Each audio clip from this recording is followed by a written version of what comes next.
តាមផ្លូវដែលយើងចូលទៅតែចង់និយាយថាមិនដឹងមាននឹងក៏អត់ទេបងប្អូនទេឥឡូវនេះខ្ញុំនឹងធ្វើដំណើរជិះម៉ូតូទៅបន្តបងប្អូន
បងប្អូនឥឡូវនេះខ្ញុំបានមកដល់លើភ្នំហើយតែដឹងថាដើមព្រីងវាមានផ្លែអត់ទេណាបងប្អូនអញ្ចឹងទៅតាមដានជាមួយយើងខ្ញុំទាំងអស់គ្នា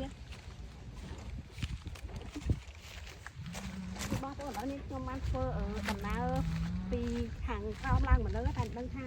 នៅលើដើមនោះវាមានផ្លែអត់ទេឥឡូវទស្សនាមួយខ្ញុំអស់គ្នាបងប្អូនឥឡូវនេះខ្ញុំកំពុងធ្វើដំណើរទៅហើយបងប្អូន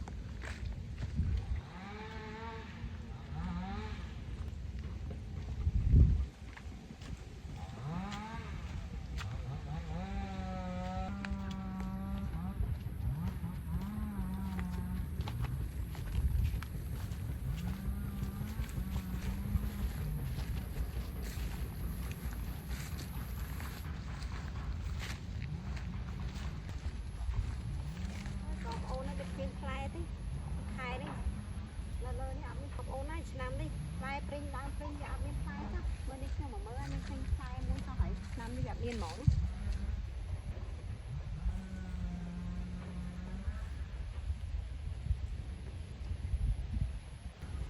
បងប្អូននេះឆ្នាំនេះផ្លែព្រីងដើមព្រីងវាអត់មានផ្លែសោះឆ្នាំមុនផ្លែច្រើនមែនទែនហ្មងបងប្អូនផ្លែមិនចង់បាក់មេឃទេប៉ុន្តែចង់និយាយថាខែនេះវាអត់មានផ្លែសោះហ្មងបងប្អូនចាំមើលដល់រដូវព្រីងឆ្នាំក្រោយយើងខ្ញុំនឹងឡើងមកថតភាសានេះមើលមានព្រីងបើសិនជាមាននាងខ្ញុំនឹងថតចែកជូនបងប្អូនទស្សនាបងប្អូន